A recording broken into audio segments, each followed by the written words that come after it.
this is today's little hike.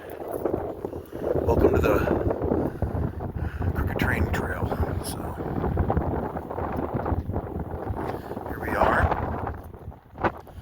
and we are going to walk. Looks like back here for an hour, and then an hour back out. So an hour in, and then an hour out. This is a good trail here too. Looking forward to it. And I brought a small fishing pole and a couple worms too. So we'll see. Maybe I'll find a good spot to throw in a couple lines and catch something. We'll see. Looking forward to it. All right, all ready to go. All geared up. Even bringing my little specialty pole with me. I'm gonna hit this Crooked Crane Trail. Here we go. It's gonna be fun. An hour in, an hour out. So I need to set my, not stepping any poop, but I need to set my alarm. Excuse me. So I used to be a real bad drunk, of the hopeless variety the big book of Alcoholics Anonymous talks about. Whoa! Yard brownie. But I destroyed a lot of things and a lot of people. And I have an opportunity now that I've got 9 years sobriety off alcohol, meth, heroin, pills, you know, all those things that were destroying my life and the people around me. And working the steps of Alcoholics Anonymous with a sponsor who worked the steps, whose sponsor also had a sponsor who worked the steps. So you see where I'm going with that. There's some continuity. There's the lake right now. With that, because I didn't get it the first couple times. I really didn't. I didn't get the program. I didn't really truly get being honest the first couple times I went through the program. I only thought I was a 4-step alcoholic. I only thought that, you know, that it. You guys aren't like me. I thought that, cliche time, I thought that I was terminally unique and that I knew better than everybody.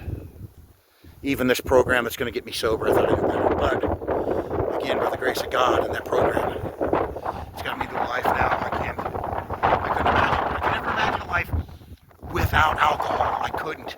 Oh my gosh. Every family trip, everything revolved around liquor stores and vodka. I had to plan my trip, my days, family events, going out to eat. All that had to be planned around drinking. And sneaking bottles, hiding things. Oh my gosh. It was hell. It was hopelessness. Because I've been one of those real fortunate alcoholics, you know. I didn't lose the wife and kids. I didn't lose the career. I didn't lose the jobs. I didn't lose the vehicles. I traded them. There's no other way to put it. Straight up looking back, I traded alcohol and drugs and that kind of life for my wife, my kids, my 16-year printing career, vehicles, tangibles, and you can't get it back. Sometimes we've hurt people so bad in our addictions and isms that they want absolutely nothing to do with us anymore, and that's been the hardest part of these last 9 years, is being able to accept the fact that my son's going to be 18. He's turned 18 last year, and I don't know how to get hold of him. I'd look for his mom's stuff. Well, anyways, I don't want to go into all that, but you hurt people, and sometimes they don't want you back. They don't want you back in their lives, and that's been like the hard part, the really hardest thing over the last 9 years of not drinking. It's been that. A lot of the amends right away, people are so happy to see that you got your life together and that you want to better your life, and you go to make amends, and they're really happy for you, you know.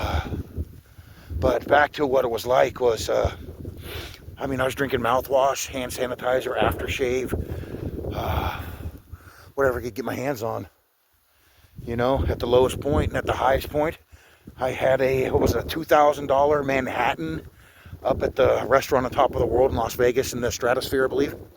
You know, so that's another thing that's proven true to me repeatedly, is alcohol does not discriminate at all.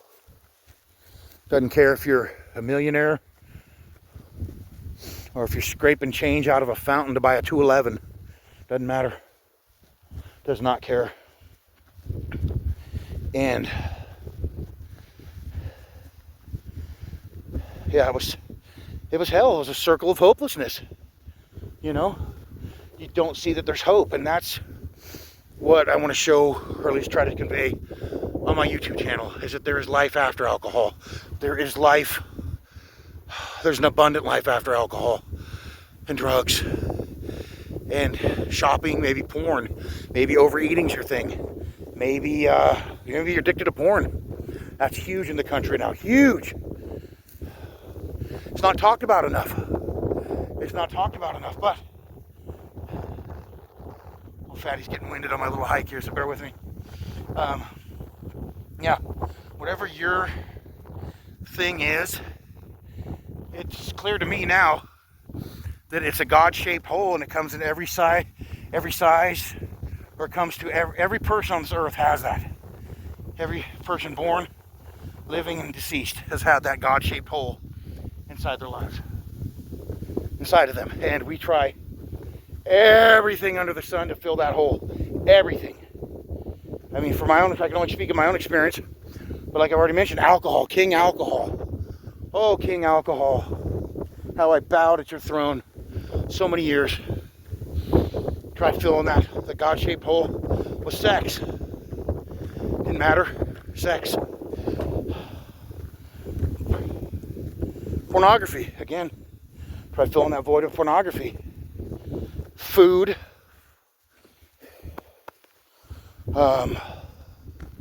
shopping, just to get out and buy that shit, to get that little rush, and then I'm going back in that store, or whatever it is, at Ross or whoever it is, returning bags and bags of stuff that I bought because I couldn't afford it, but I got that rush from buying it. You name it. But the hope in all this is that God created a way out. You got to do some simple stuff. At least for me, I had to do some simple stuff that was outlined in the program. So I had to come to that moment where, am I going to keep doing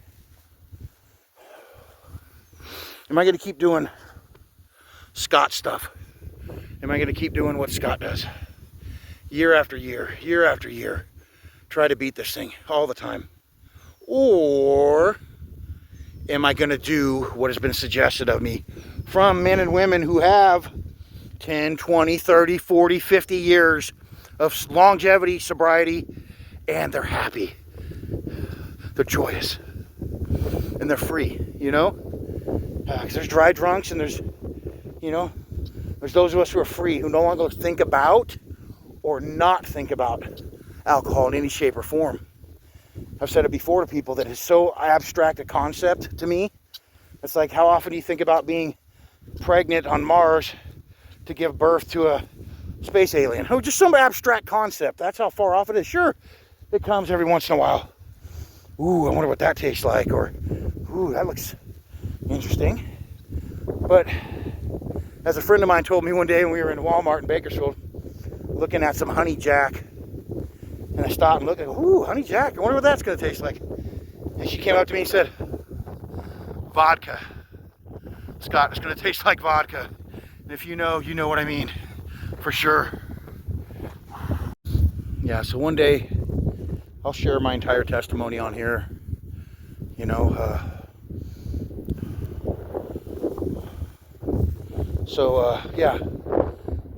So what happened was, I went for the program. I did what was suggested of me. It's out looking at Lake Patterson right now. I did what was suggested of me by my sponsor, who at the time had 21, 22 years experience in being program minded and working the program as it's written out in the big book. Not Steve's program, not anybody's program, but the program that are in the first 164 pages of the big book of Alcoholics Anonymous. And he took me through that. And for once in my life, I was completely 100% honest with the man, another person. Told him everything that was in me. Every single resentment that I had, the darkest stuff that I thought I was going to take to my grave, that nobody was ever going to hear about. And by doing the simple work, I got free. By the time I did that fourth step, it was a spiritual awakening, as it's called in the big book. A psychic change. That after doing that fourth step, we're getting a little closer. Ooh, look at that crack. Yeah. So once I did that fourth step, it changed my life. I was no longer the victim. I was no longer poor Scott. I loved being the victim when I was in my cups. I loved it. Oh my gosh, I love being the victim. It's every one of yours fault I was drinking. Her fault, his fault, Job's fault, everybody's fault why I was drinking. And I didn't need a reason either, but I would find reasons so I could go drink. So doing that work with the sponsor, freeing my mind of all these things that have weighed me down for all these years, that have just built up inside me, and the bitterness, resentments, the anger, the issues, the hatred, just disdain for people that I carried with me so long. I was able to finally let it go and be close to it. And through the work, all 12 steps, but the first big one for me was step 12, which I learned that I am no longer the victim, and I am absolutely 100% responsible for all my actions. And it's nobody's fault my life has turned out the way it is, except for me. My choices since the age of accountability have got me to where I am today. Let me repeat that. My choices since the age of accountability have got me to where I am today. Not my mom's fault, not my uncles, not my brothers, not a girl's, not my ex-wife's, nobody's. My choices, my repercussions.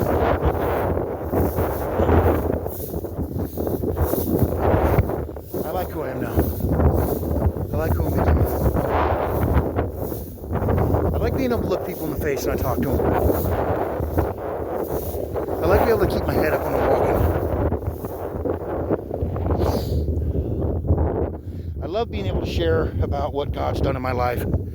And again, that's the purpose of this channel. To show people that there is a life outside of alcohol. The king alcohol, once you take that step, that first step, and you made a decision, and you're ready to do some work, let's go, let's get this beautiful new life going. And that's what I'm trying to show people that think that maybe they'll never imagine a life without alcohol. They're so ingrained in the alcoholic culture that they can't imagine having fun again. But let me tell you, I love my job. I do. Outstanding. I love the people I work with. And I can say that honestly, truthfully. Love my weekends even more though. Stuff like this, you know? Stuff like this.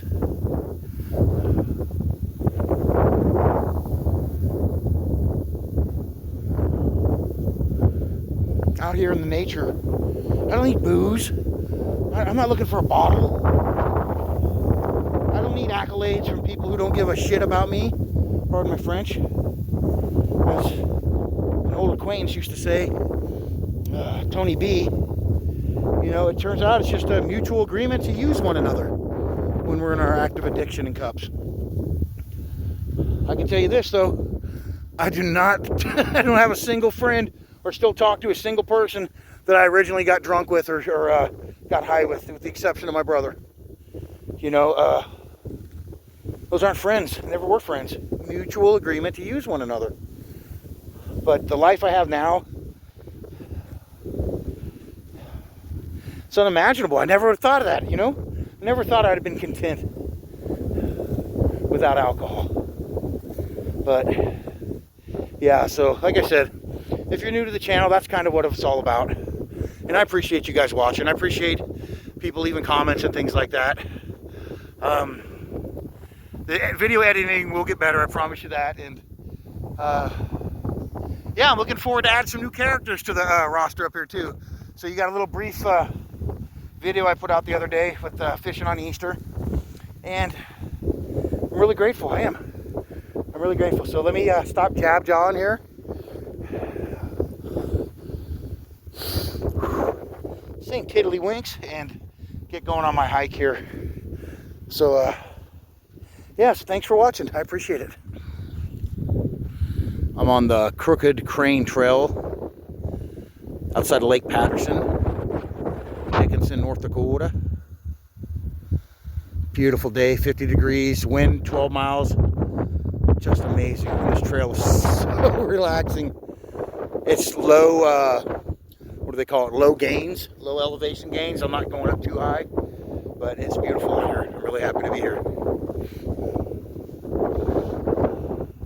Let's see. Is that a trail? Ooh. Down to the water. Let's go investigate.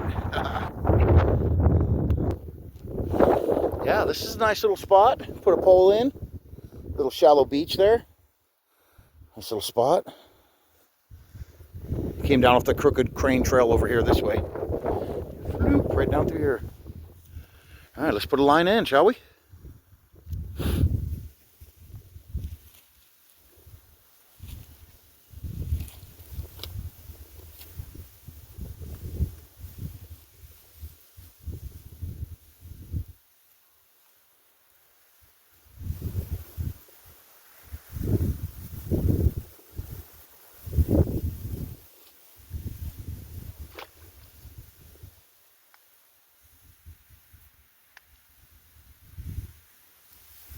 That's about it, you know.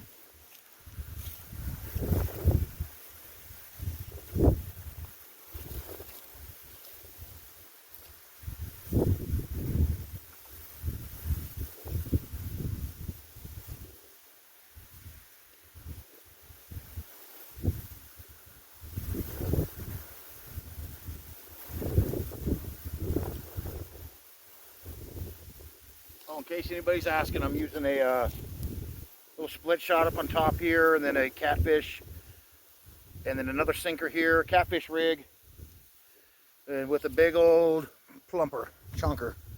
Bloop. That's what I'm casting. Hopefully I'll get something soon. I'm gonna try going a little farther down the beach here, see if I can get something. Not much of a beach, but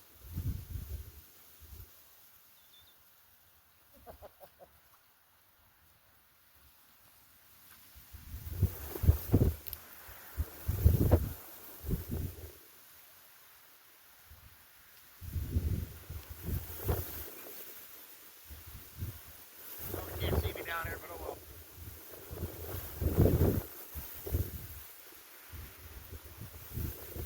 Down here.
there's nothing down there. I mean, I don't know. I haven't spent enough time doing it.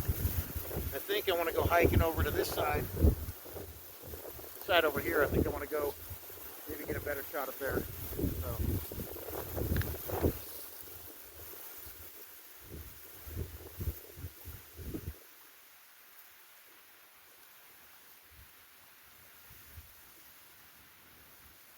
Feels like something's nibbling on the worm, or it's getting caught up in the weeds, the little tumbles or whatever those are. So, okay, we'll hike a little on down the road.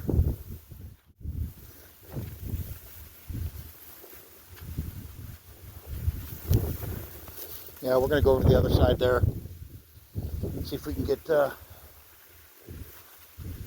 better spot. Saw one guy walking through, heading, what, south? Yeah. Like he was totally on his phone. Like totally. Little camouflage, little camouflage shirt type thing. I gotta fix this. Alright, there we go. See, that's a good little spot. It's a good little backup spot. So, it's always good to have a backup spot or two, right? That way, people come and get your fishing spot. You've got another one, right?